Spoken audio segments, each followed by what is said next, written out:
اللهم صل وسلم دائما ابدا على حبيبك خير الخلق كلهم اعوذ باللہ من الشیطان الرجیم بسم اللہ الرحمن الرحیم۔ بات آئی کہ نیکیوں میں سے ایک نیکی ہے اللہ کے راستے میں مال دینا، اور ایک نیکی ہے اللہ کے راستے میں جان دینا۔ یہ جو جان دینے کی نیکی کا مسئلہ آیا تو فوراً ایک واقعہ پیش آ گیا، اور انہی دنوں میں پیش آ گیا، اس کا بھی بڑا چرچا ہوا۔ وہ میں نے پیچھے عرض کیا کہ 4 مہینے عربوں کے یہاں ادب کے مہینے تھے، کل تفصیل سے بات آ گئی۔ ان کے اندر جنگ کرنے کو وہ حرام سمجھتے تھے۔ عجیب مسئلہ پیش آ گیا، اور اس پر تھوڑا سا ہم دھیان دیں کہ اس سے نتائج کیا کیا نکلتے ہیں۔ اللہ کے حبیب صلی اللہ علیہ وسلم مدینہ تشریف لے گئے تو آپ جس طرح نبی ہیں اور لوگوں کو عبادت سکھاتے ہیں، مملکت کا نظام چلاتے ہیں، وہاں ایک زبردست منتظم بھی ہیں، حالات پر نگاہ رکھتے ہیں۔ آپ نے مختلف سرایہ ترتیب دیے۔ سرایہ کا مطلب وہ جنگ کے جس میں آپ تشریف نہ لے جائیں، لوگ اس میں کتنے ہوں، بعض لوگ کہتے ہیں تھوڑے لوگ ہوں، ایسا نہیں ہے۔ بخاری نے بھی تصریح کی ہے، 10 سے لے کر کے 400 تک بیان کیا گیا، اتنے بھی لوگ ہوں تب بھی وہ سریہ ہی کہلائے گا۔ سریہ ترتیب دیے گئے کہ فلاں جگہ جاؤ، فلاں جگہ جاؤ، فلاں جگہ جاؤ، لیکن ان میں سے اکثر سرایہ کو کہا کہ حالات پر نظر رکھو، کرنا کچھ نہیں۔ ایک سریہ ترتیب دیا، اور جیسا مجھے ذہن میں آ رہا ہے کہ 10 لوگ تھے ان کے ساتھ۔ وہ ہیں حضرت عبداللہ ابن جحش، یہ رسول پاک صلی اللہ علیہ وسلم کے برادر نسبتی، برادر اللہ صالح صاحب، وہ بھی لگتے ہیں چونکہ زینب بنت جحش آپ کے نکاح میں ہیں۔ تو عبداللہ بن جحش کو آپ نے بھیجا، اور آپ نے کہا کہ مکہ کے قریب نخلا کے پہاڑوں میں اور وہاں کی جھاڑیوں میں چھپ جاؤ، اور جا کر کے دیکھتے رہو کہ کیا ہوتا ہے۔ اور ویسے ایسے نہیں کہا تھا کہ جا کے چھپ جاؤ، آپ نے ان کو کہا کہ ادھر جاؤ، اور جب اتنا چل چکو گے، اتنی دیر چلو گے، اس کے بعد یہ میرا خط ہے، اس کو کھول کر دیکھنا۔ امتحان تھا نا فرما برداری کا۔ فرمایا بہت اچھا، مڑ کے نہیں دیکھا، ہو سکتا ہے خط میں کیا لکھا ہو، فرمایا جو اس میں لکھا ہوگا اس پر عمل کرنا۔ چل پڑے، چلتے چلتے جب مکہ کے قریب پہنچے تو خط دیکھا، اس میں لکھا ہوا تھا کہ وہاں جا کر کے بیٹھ جاؤ، چوکی لگاؤ اور نظر رکھو کہ کیا ہو رہا ہے۔ انہوں نے نظر رکھی، لیکن اس میں یہ بھی تھا کہ کسی کو چھیڑنا نہیں۔ انہوں نے دیکھا کہ مشرکین کے کچھ لوگ، اور بعض نے لکھا 3 لوگ تجارت کر کے واپس آ رہے ہیں اور ان کے سامنے سے جا رہے ہیں۔ ان کو وہ پورا مکہ کا منظر نظر آنے لگا کہ انہوں نے کس طرح ہمیں ستایا، بلکہ مدینہ میں بھی حملہ کر رہے تھے، وہ باتیں بھی سامنے آنے لگیں۔ تو انہوں نے دیکھا جب قریب سے گزر رہے ہیں تو چلو ان کا کام تو کر ہی دیں۔ تو جو تیر مارا تو ایک کو تو سیدھا لگا، اس کا نام عمرو ابن حضرمی لکھا ہوا مجھے ذہن میں آتا ہے، اس کا کام ہو گیا تمام۔ 2 بھاگ گئے، سامان ادھر ہی چھوڑ گئے۔ اس کے اوپر ایک ہلچل مچ گئی عرب میں۔ کیا ہلچل مچی؟ رجب کے مہینے سے پہلے جو مہینہ آتا ہے اس کا نام ہے جمادی الاخری یا جمادی الثانیہ، جمادی الاولی پڑھ دیتے ہیں لوگ اس کو، جمادی الاخری یا جمادی الاولی یا جمادی الثانیہ۔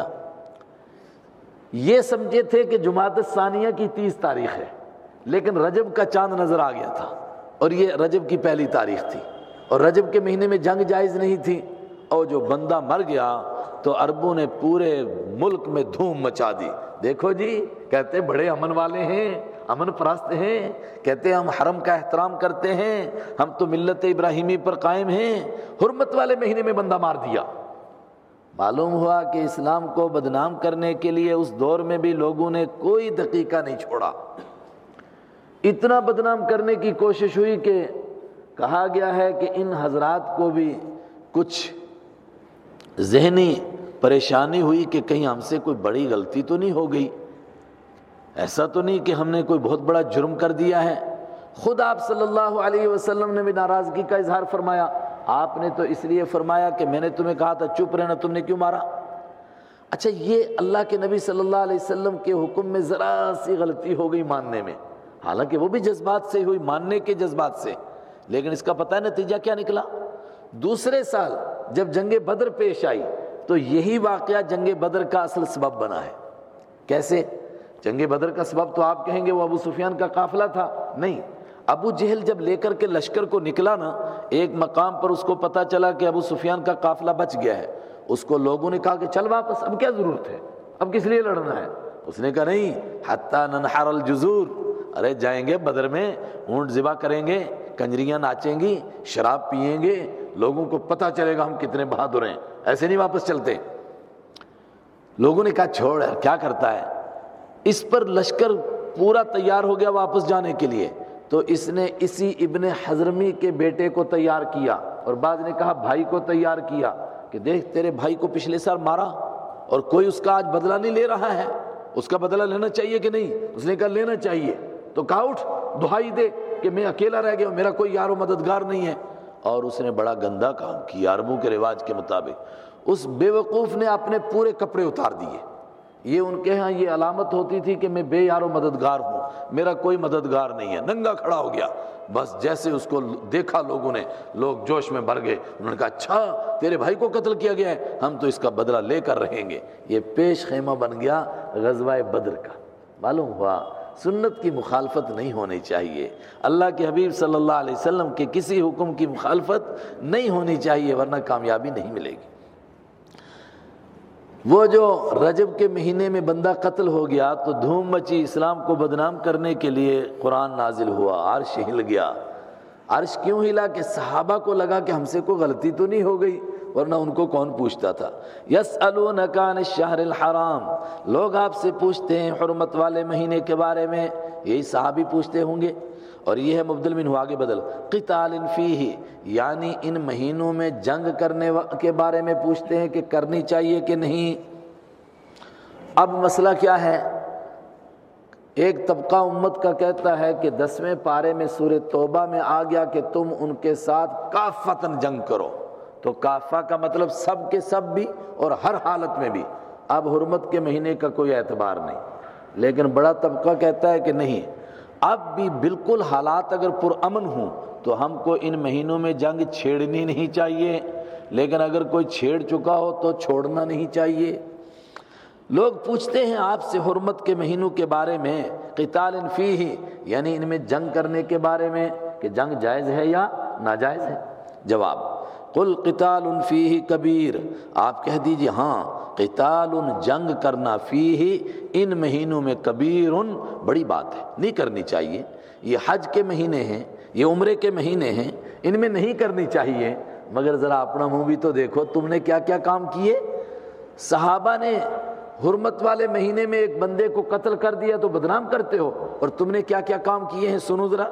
وَصَدٌّ عَن سَبِيلِ اللَّهِ، اور اللہ کے راستے سے لوگوں کو روکنا، وَكُفْرٌ بِهِ، اور اللہ کے ساتھ کفر کرنا، وَالْمَسْجِدِ الْحَرَامِ، اور مسجد حرام سے لوگوں کو روکنا، اور مسجد حرام کے ساتھ کفر کرنا، وَإِخْرَاجُ أَهْلِهِ مِنْهُ، اور مسجد حرام سے مسجد حرام کے رہنے والوں کو نکالنا، اکبر عند اللہ، اللہ کے نزدیک یہ اس سے بڑے ہیں۔ وہ بھی بڑی بات ہے، نہیں کرنی چاہیے جنگ، لیکن یہ جرائم تو بڑے بڑے جرائم ہیں۔ مسجد حرام کے ساتھ کفر کا مطلب جس کام کے لیے مسجد حرام بنی ہے اس کام سے اس کو معطل کر دینا۔ مسجد حرام تو اللہ کی عبادت کے لیے تھی، تم نے تو ایمان والوں پر اس کا دروازہ ہی بند کر دیا، وہاں کیا اللہ کی عبادت ہو رہی ہے؟ اور پھر مسجد حرام سے وہاں کے رہنے والوں کو نکالنا۔ والفتنة اکبر من القتل، اب فتنے کے وہی دو معنی، ایک معنی کیا عرض کیا تھا؟ شرک، اور دوسرا معنی فتنے کے معنی فتنہ ہی، فساد کو بھڑکانا، اس کے لیے میں نے روایت عرض کی تھی نا کہ فتنہ سویا ہوا ہے، لعنت ہو اس پر جو فتنے کو جگاتا ہے۔ والفتنة اکبر من القتل، اور فتنہ تو قتل کرنے سے بھی بڑا ہے۔ اور تم فتنہ شرک بھی کر رہے ہو اور ایمان والوں کو مار مار کر کے دین سے پھیر رہے ہو، یہ چھوٹا کام ہے تمہارا؟ اپنے کرتوت بھول گئے؟ اپنی آنکھ کا نظر نہیں آتا تجھے شہتیر، کیا کہا؟ دوسرے کی آنکھ کا تنکا بھی نہیں بھاتا تجھے، اپنی آنکھ کا شہتیر بھی دیکھ۔ یعنی دوسرے کی آنکھ میں ذرا سا تنکا کہتا او تیری آنکھ میں تنکا پڑا ہے، ارے تیری آنکھ میں تو پورا شہتیر پڑا ہوا، اس کو تو دیکھ۔ والفتنة اکبر من القتل، اور فرمایا مسلمانوں ہوشیار رہو، یہ مسلسل تم سے جنگ کرتے ہی رہیں گے یہاں تک کہ تمہیں مرتد بنا کر کے چھوڑیں۔ لیکن یاد رکھیے یہاں جو جنگ ہو رہی ہے وہ ذہنی جنگ ہو رہی تھی اس وقت میں یا ہاتھوں سے ہو رہی تھی؟ ذہنی ہو رہی تھی۔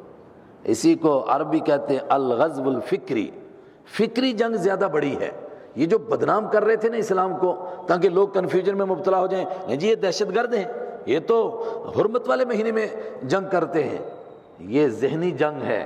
فرمایا یہ جنگ بھی اور عملی جنگ بھی کرتے رہیں گے یہ، ولا یزالون یقاتلون، اور یہ جنگ کرتے رہیں گے تم سے، حتی یردوکم عن دینکم، یہاں تک کہ اے مسلمانوں تم کو پھیر دیں تمہارے دین سے، ان استطاعوا، اگر وہ طاقت رکھیں۔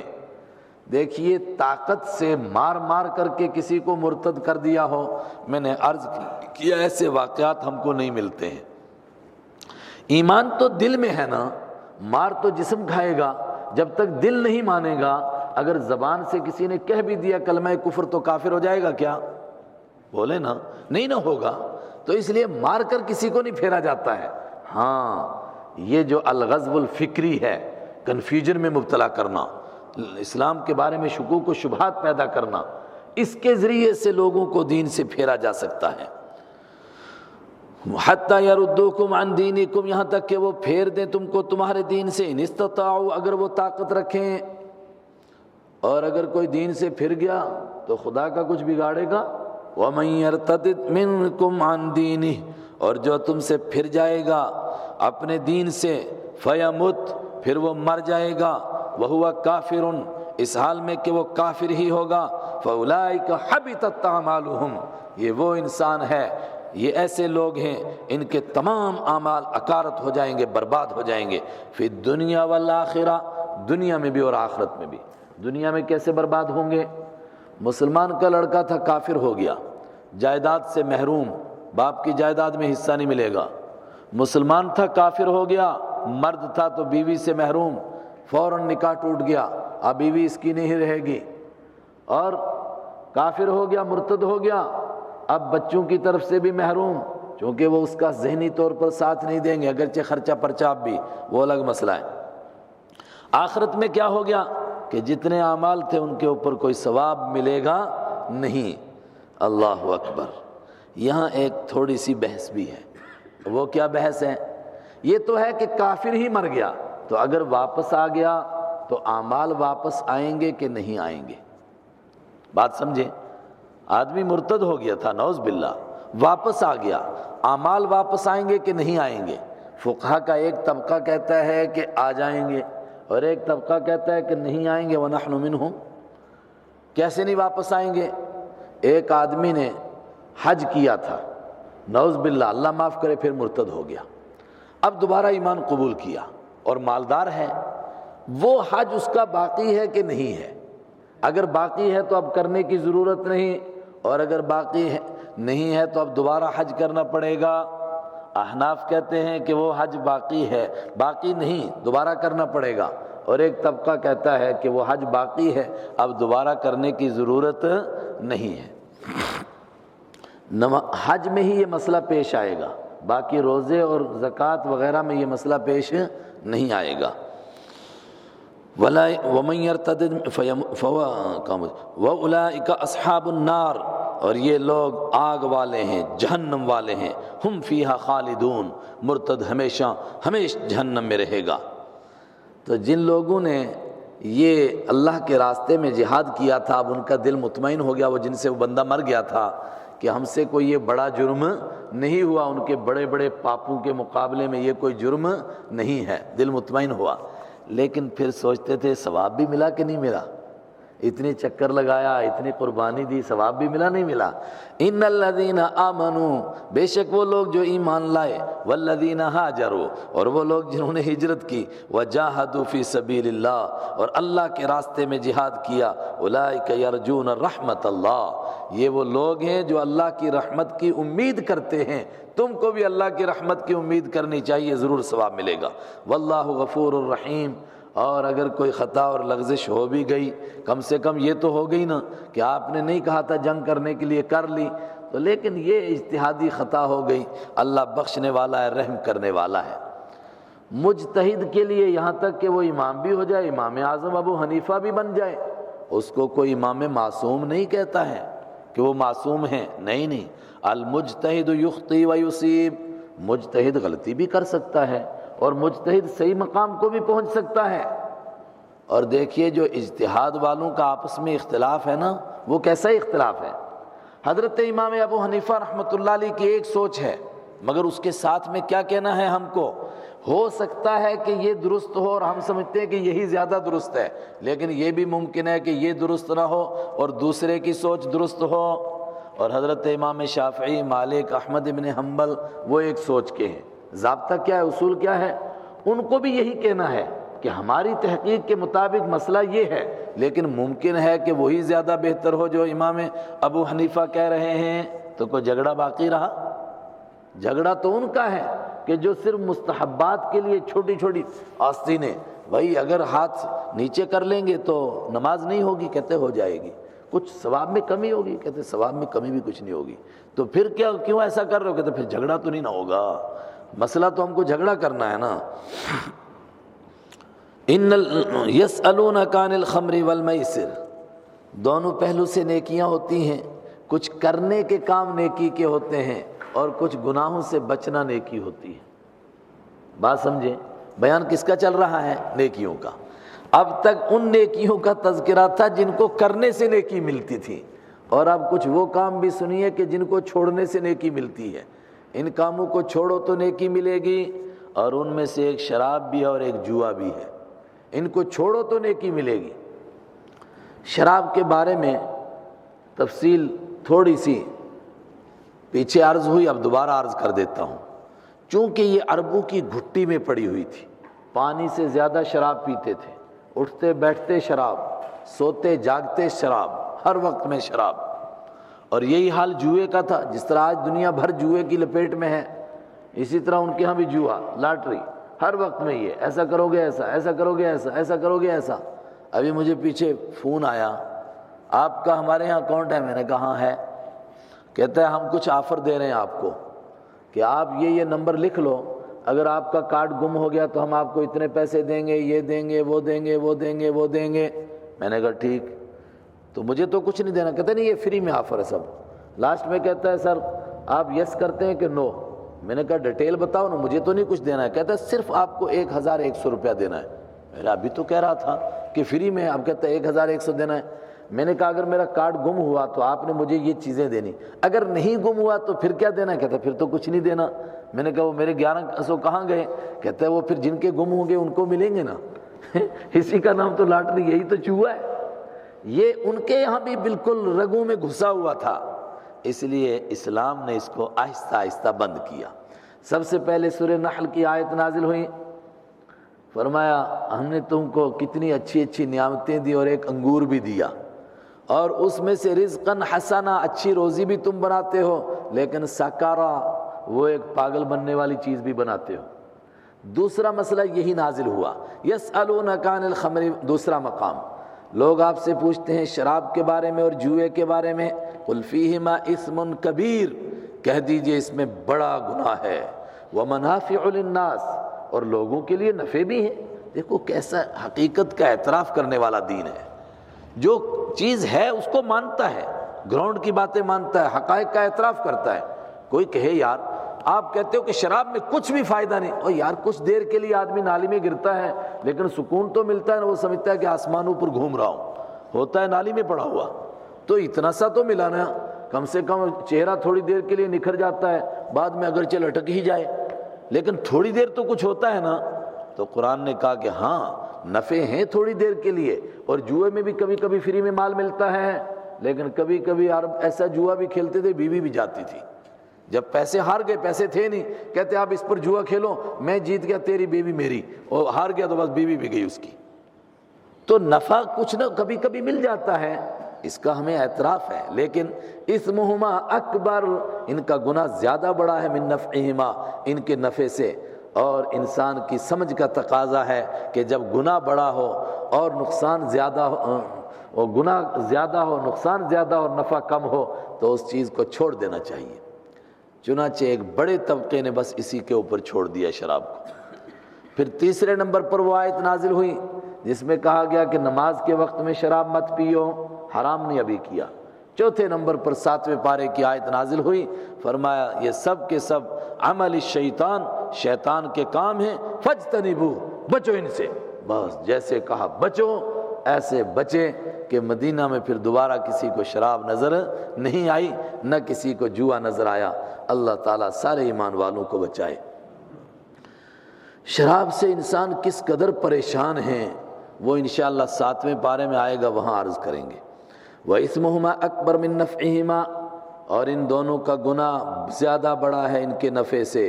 وَيَسْأَلُونَكَ مَاذَا يُنْفِقُونَ، یہ تو دو چیزوں کو چھوڑنے سے نیکی ملی، پھر کرنے والی نیکیاں۔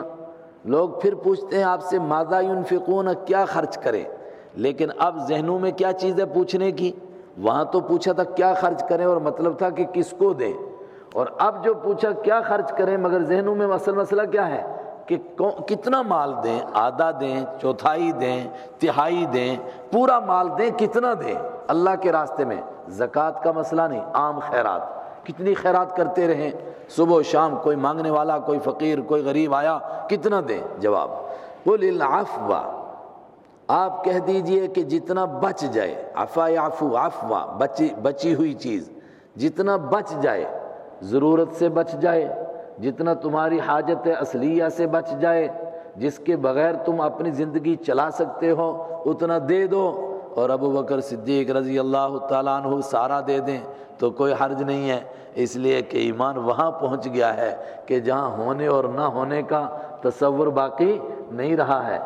اسی لیے ایک طبقے نے صدیق کا کیا مطلب بیان کیا، کہا صدیق اس کو کہتے ہیں جو دنیا اور آخرت دونوں قربان کر دیتا ہے اللہ کے لیے۔ آخرت کو قربان کر دیتا ہے اللہ کے لیے، یہ کیسے ہو سکتا ہے؟ آخرت تو جنت کی ترغیب دی گئی ہے۔ تو جواب دیا کہ جنت اس کا مقصود نہیں ہوتا، اصل مقصود ہے اللہ سے ملاقات، مگر ملاقات ہوتی جنت میں ہے۔ ایک آدمی چوک میں کھڑا ہوا اور اس نے کہا بھئی چوک میں ہوں یہیں آ جاؤ، تو دوسرا آدمی وہاں کس لیے گیا؟ چوک مقصد نہیں، مقصد اس سے ملاقات ہے، مگر چوک میں بھی آ گیا۔ کذالک یبین اللہ، اسی طرح اللہ کھول کھول کر بیان کرتا ہے لکم، تمہارے لیے، الآیاتی، آیتوں کو، یعنی اپنے حکموں کو، لعلکم تتفکرون فی الدنیا والآخرہ۔ امام صاحب نے پرسوں تتفکرون کے اوپر ہی سانس توڑ دیا اور رکعت بھی پوری کر دی، یعنی کرنا چاہیے، فی الآخرہ یہاں کرنا چاہیے، اس لیے کہ مضمون یہاں پورا ہو رہا ہے، تاکہ تم غور و فکر کرو دنیا اور آخرت میں، اور تول کر کے دیکھو کہ تمہیں دنیا میں کتنا ضرورت ہے اور آخرت میں کتنی ضرورت ہے۔ مال کی دنیا میں بھی ضرورت ہے، لیکن اللہ کی بینک میں جمع کرا دیں تاکہ مرنے کے بعد کام آئے، وہاں بھی ضرورت ہے۔ اب تم خود فیصلہ کرو یہاں کتنا ضرورت ہے اور وہاں کتنا ضرورت ہے، اس کے اعتبار سے فیصلہ کرو۔ وَيَسْأَلُونَكَ عَنِ الْيَتَامَى، ایک اور نیکی کا مسئلہ، اور یہ بھی تھوڑا بچنے کا مسئلہ، یا یوں کہہ دیجئے کہ نیکیاں کبھی کبھی آدمی کو گناہوں کی طرف بھی لے جاتی ہیں۔ آدمی چلا تھا نیکی کرنے، پھنس گیا گناہوں میں، اس کا بیان ہے۔ کیسے ہوتا ہے یہ؟ ایک آدمی کی پرورش میں یتیم ہے، اور اللہ کے نبی صلی اللہ علیہ وسلم کیا فرماتے ہیں کہ یتیم کی پرورش کرنے والا اور میں جنت میں اس طرح ہوں گے، میرے پڑوس میں اس کو گھر ملے گا۔ کس آدمی کو یہ تمنا نہیں ہوگی کہ جنت میں مجھے اللہ کے نبی کے پڑوس میں گھر مل جائے؟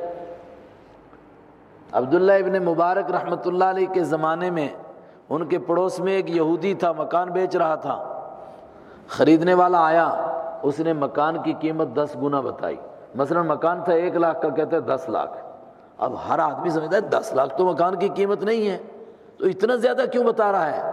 اس نے کہا 1 لاکھ روپے اس کی قیمت ہے، 9 لاکھ روپے اس لیے کہ عبداللہ ابن مبارک کا پڑوس ہے یہاں، اتنے بڑے آدمی کا تجھے پڑوس نصیب ہوگا، ان کے پڑوس میں تجھے مکان دے رہا ہوں۔ یہودی کو بھی احساس ہے کہ پڑوس اچھا ہو تو کیا ہوتا ہے۔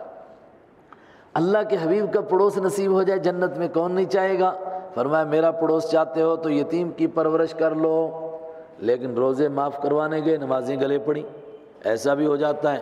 اب یتیم کی آدمی پرورش کرنے لگا، لیکن نفس نے اندر سے شرارت کی تو اس کے مال کو ادھر ادھر کھینچنے لگ گیا، دبانے لگ گیا، مختلف بہانوں سے ہڑپنے لگ گیا، تو جو یتیم کا مال میں سے ایک لقمہ بھی کھاتا ہے، آ رہا ہے سورہ نساء میں، وہ جہنم کے انگارے پیٹ میں بھرتا ہے۔ تو اس سے ڈر کر کے آدمی کہے گا بھائی بہتر ہے نہ رہے بانس نہ بجے بانسری، یتیموں سے دور ہی رہو۔ اس لیے صحابہ کے ہاں بھی یہ مسائل پیدا ہوئے، کیوں؟ اس لیے کہ مسلسل شہید ہو رہے تھے۔ اور آپ کہیں یہ یتیم کا مسئلہ کہاں سے آ گیا؟ ابھی تو کتب علیکم القتال ہوا، اور ہر عمل کے نتائج نکلتے ہیں، نتائج نکلیں گے، لوگ یتیم ہوں گے، گھر اجڑیں گے، بیوائیں ہوں گی، ان کی پرورش بھی تو ہونی چاہیے۔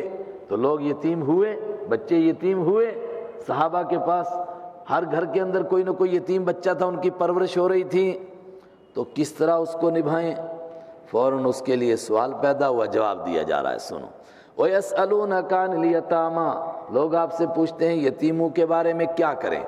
سوال اصل میں کیا تھا کہ یتیموں کا آٹا ہم ساتھ رکھتے ہیں، اگر اپنے آٹے کے ساتھ ملا کر کے یتیم کے لیے روٹی بنائیں تو ڈر ہوتا ہے کہ کہیں اس کا آٹا ادھر نہ آ جائے، اور اگر اس کے لیے الگ بنائیں تو کبھی 2 روٹیاں بناتے ہیں، یتیم ایک کھاتا ہے، ایک برباد ہو جاتی ہے تو یتیم کا مال برباد، اور کبھی اس کے لیے 1 روٹی بناتے ہیں اور یتیم کہتا ہے نہیں جی آج 2 کھاؤں گا۔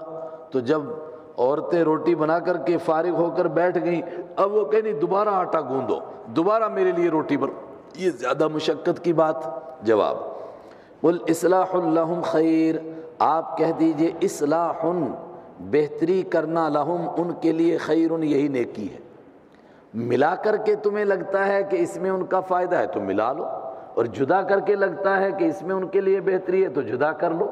ان کے مال کے لیے کس چیز میں، کس طریقے میں بہتری ہے وہ اپناؤ۔ وَإِن تُخَالِطُوهُمْ، اور اگر تم ان کو ملا لو گے، فَإِخْوَانُكُمْ، تو وہ تمہارے بھائی تو ہیں، کوئی باہر سے تو نہیں آئے، ایمانی بھائی ہیں، ملا لو۔ اب ملانے کے لیے بھی ایک آدمی ملائے گا اس کے مال کو ہڑپ کرنے کے لیے، اور ایک آدمی اس کا آٹا ملائے گا اس لیے کہ اس کا کم سے کم نقصان ہو، تو اس میں دونوں کا فرق کیسے ہوگا کہ اللہ خود جانتا ہے کون کیسا ہے۔ واللہ یعلم، اور اللہ جانتا ہے، المفسد، بگاڑ کرنے والے کو، من المصلح، اصلاح کرنے والے کے مقابلے میں۔ ولو شاء اللہ لأعنتکم، اور یہ اللہ کا کرم ہے کہ اس نے اپنے دین میں نرمی رکھی ہے، اگر اللہ تعالیٰ چاہتا تو وہ تم کو ضرور مشقت میں ڈال دیتا، سخت حکم دیتا ایسا ہی کرو تو جان بچے گی ورنہ نہیں۔ ان اللہ عزیز حکیم، بے شک اللہ تعالیٰ غالب ہے، حکیم حکمت والا ہے۔ وَلَا تَنْكِحُوا الْمُشْرِكَاتِ حَتَّى يُؤْمِنْ، نیکیوں کا بیان ہے تو ایک اہم مسئلہ نکاح کا بھی ہے۔ وجہ کیوں؟ پیچھے مرتد کا بیان آیا تھا، کبھی کبھی یہ شادی کا مسئلہ بھی آدمی کو مرتد بناتا ہے، اور آج بھی ہو رہا ہے ایسا۔ شادی کے لیے لڑکی اپنا دین چھوڑ رہی ہے، لڑکا اپنا دین چھوڑ رہا ہے، بے دین ہو جاتا ہے، اللہ حفاظت فرمائے، اور کتنے صبح و شام کے واقعات ہیں۔ اس کے لیے فوراً نکاح کا مسئلہ بیان ہوا۔ وَلَا تَنْكِحُوا الْمُشْرِكَاتِ حَتَّى يُؤْمِنْ، اور مشرکہ عورتوں سے نکاح مت کرو، حَتَّى يُؤْمِنَّ، یہاں تک کہ وہ ایمان قبول کرے۔ ایمان قبول کرنے کے بعد نکاح ہو سکتا ہے۔ بہت سارے بیوقوف لوگ کرتے ہیں، کہتے ہیں کہ نکاح کر لیں گے بعد میں یہ متاثر ہو کر مسلمان ہو جائے گی، نکاح ہوگا ہی نہیں۔ جب نکاح نہیں ہوگا تو ساری زندگی زنا ہوگا۔ اور ایک بات اور ہے، اگر کوئی سمجھے کہ نکاح کرنا جائز ہے، اس آیت کا منکر ہو گیا، جب منکر ہو گیا تو کافر ہو گیا۔ آپ کہیں جی حضرت عمرہ کرنے گئے ہوئے تھے اور فلاں جگہ گئے ہوئے تھے، اور جتنی مرضی ٹکرے مار، کچھ نہیں ہوتا ہے۔ جب اس آیت کا منکر ہے تو کافر ہو گیا۔ اب پیچھے کیا بچا؟ اب کیا ملے گا اس کو عمروں سے؟ اب کیا ملے گا اس کو جمعہ پڑھنے سے؟ لوگ کہہ رہے تھے جی آج تو فلاں آدمی جمعہ پڑھنے آیا، سبحان اللہ۔ وَلَا تَنْكِحُوا الْمُشْرِكَاتِ، اور مت نکاح کرو مشرکہ عورتوں سے، حَتَّى يُؤْمِنَّ، یہاں تک کہ وہ ایمان لے آئیں۔ وَلَا أَمَةٌ مُؤْمِنَةٌ خَيْرٌ مِّن مُشْرِكَةٍ، ایمان والی کوئی باندی ہو، باندی نوکرانی نہیں، زر خرید۔ اس زمانے میں باندیوں کا رواج تھا، اسلام نے باندی اور غلام کے لیے کیا کیا، کیا کہا، انشاءاللہ 5ویں پارے کے شروع میں عرض کروں گا۔ جس موقع میں جہاں جو بات تفصیل کی ہو وہاں تفصیل کی جائے تو وہ اچھا لگتا ہے۔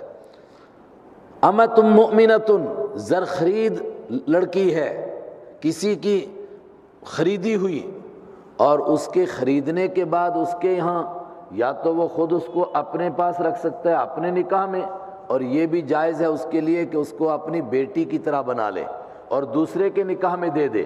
جب دوسرے کے نکاح میں دے دیا اس کے ساتھ اس کے تعلقات زوجیت نہیں رہیں گے، پھر تو دوسرے کے نکاح میں چلی گئی. تو اگر تمہیں کسی کی باندھی ملے اور اس سے تم نکاح کرو، وہ ایمان والی ہو، وہ آزاد ایک رانی سے اور کوئی بہت بڑی مالدار عورت سے لاکھوں بلکہ کروڑوں گنا بہتر ہے. وَلَأَمَةٌ مُؤْمِنَةٌ، اور آج کی زبان میں کہہ دیجئے انتہائی غریب گھر کی دیندار بچی ہو، وہ لاکھوں گنا بہتر ہے بے دین اور شرک کرنے والی سے. بہت سارے لوگ کہتے ہیں جی فلانی جگہ رشتہ کیا تھا، یہ ہو گیا وہ ہو گیا ہے، ہم نے تو بڑا کچھ دیکھا تھا. کیا دیکھا تھا؟ پیسہ دیکھا تھا، مال دیکھا تھا. آپ نے انسان کے ساتھ نکاح نہیں کیا، پیسوں کے ساتھ نکاح کیا. تو پیسوں کے ساتھ کیا تو پیسوں کا حساب کرو. وَلَأَمَةٌ مُؤْمِنَةٌ، اور بے شک ضرور بالضرور ایمان والی باندھی، خیرٌ بہتر ہے، من مشرکہ شرک کرنے والی سے، وَلَوْ أَعْجَبَتْكُمْ اگرچہ وہ شرک کرنے والی تم کو اچھی لگے. وَلَا تُنْكِحُوا الْمُشْرِكِينَ حَتَّى يُؤْمِنُوا، اور تم شرک کرنے والوں کے نکاح میں مت دو، یعنی اپنی بیٹیاں، اپنی بہنیں، اپنی ایمان والی خواتین ان کے نکاح میں نہ دو، حتیٰ یؤمنوا، یہاں تک کہ وہ ایمان قبول کرے. مشرکوں کے نکاح میں مت دو. ولا عبد مؤمن، اور کوئی کہے جی رشتہ ہی نہیں مل رہا ہے. بہت سارے لوگ کہتے ہیں مجھ سے دعا کرو رشتہ نہیں مل رہا ہے. آپ کے علاقے میں کوئی ایمان والا لڑکا نہیں؟ کہتے ہیں ایمان والے ہیں مگر کوئی IAS افسر نہیں نا. آپ ہمارا سٹیٹس تو دیکھتے ہو نا، کوئی KS افسر نہیں. کیا کریں؟ اس کے بغیر کیسے نکاح کرا دیں؟ قرآن سے پوچھو.